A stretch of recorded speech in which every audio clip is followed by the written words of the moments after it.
চলুন মোহাম্মদ আমির আর মোহাম্মদ ক্যাফের ব্যাপারে একটু কথা বলি। মোহাম্মদ আমির বলেছে না, আমি 300 কটা টি20 খেলেছি, আর মোহাম্মদ কাইফ 30টা না 19টা খেলেছে। তো মোহাম্মদ কাইফ এইটুকুনি বলা, সাদা জার্সি চিনতিস তো? সাদা জার্সি, এই সাদা জার্সি আর ওডিআই ম্যাচ হতো তখনকার দিনে, তো টি20 মতন নয়। আর 2024 তো একা হারিয়েছিস পাকিস্তানকে, মনে আছে? একা হারিয়েছিস, সুপারে বলে 15 না 17 রান খেয়েছিস, হাত কাঁপছিল, হোয়াইট বল করছিলিস, মনে আছে?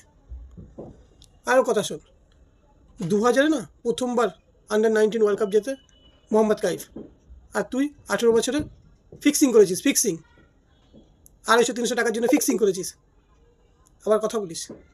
আর মোহাম্মদ কাইফ ফিল্ডিংয়ের জন্য ফিল্ডিং তো সেরাই, তোদের দেশ এখনও ফিল্ডিং করতে পারে না।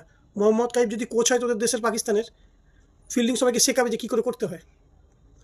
আর কি বলছি, সৌরভ গাঙ্গুলির জন্য দলে তোদের দেশের মতন নাকি কার চাচার ছেলে, কার পিসির ছেলে, কার জামাই, এদের নিয়ে তোরা ক্রিকেট খেলিস? পাকিস্তান দেশটাকে একটা মহল্লা তৈরি করেছিস, আর শুধু হারিস। আরও কিছু কথা দেখবি, তোরা একবার চেস করেছিস 2006 345, লাস্ট ওভারে 10 রান বাকি ছিল, একটা ছেলে হারিয়েছিল তোদের, মোহাম্মদ কাইফ মিড অফের ওপর থেকে দৌড়ে এসে ক্যাচ ধরেছিল, শোয়েব মালিক আউট, ওটাও হেরেছিলিস। তোদের বাপদাদাদের জিজ্ঞাসা করিস একটু, তোদের বড়দের, তোরা তো সম্মান করিস না বড়দের, ওয়াসিম আকরাম স্যার, ওদের জিজ্ঞাসা করিস। আর তুই এই বলছিস না এই ওয়েস্ট ইন্ডিজের সাথে হারবে, সেমিফাইনাল হারবে, ফাইনালে উঠতে পারবে না, দেখেছিস তো তোর কথা কী হচ্ছে? এখন আবার বলছিস ইন্ডিয়া জিতবে, চুপ, তোদের কোনো কথা আমরা শুনি না।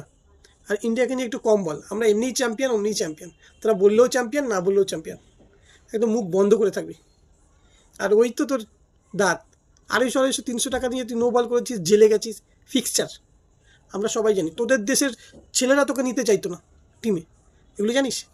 মোহাম্মদ কাইফ হচ্ছে জয় হিন্দ ওয়ালা লড়কা, ওকে সবাই টিমে রাখবে, আর দেশের জন্য শক্তপোক্ত, তোর মতন না নিয়ে দেশকে বিক্রি করি, নিজের পতাকাকে পায়ের তলায় মেরে দিই। মোহাম্মদ কাইফ হচ্ছে ওই ছেলেটা যেটা 2002 সালের নেটওয়ার্ক টিভি বন্ধ করে দিয়েছিল ভারতের অর্ধেক মানুষ, ওই ছেলেটা জিতিয়েছিল।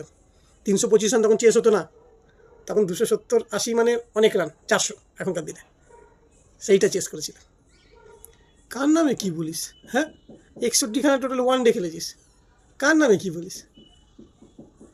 আগে নিজেরটা দেখ, তারপরে পরে আসবি বলতে বলদের হবে। মোহাম্মদ কাইফের নামে এমনি বললি না, তুই যার পা ধরে ওপরে উঠেছিস, বিরাট কোহলি, সে শিখতো তার কাছে ফিল্ডিং, যে কীভাবে ফিল্ডিং করতে হবে সে দেখতো, ওয়াচ করতো মোহাম্মদ কাইফকে, তারপরে সে বিরাট কোহলি এত ভালো ফিল্ডিং করে, বুঝেছিস?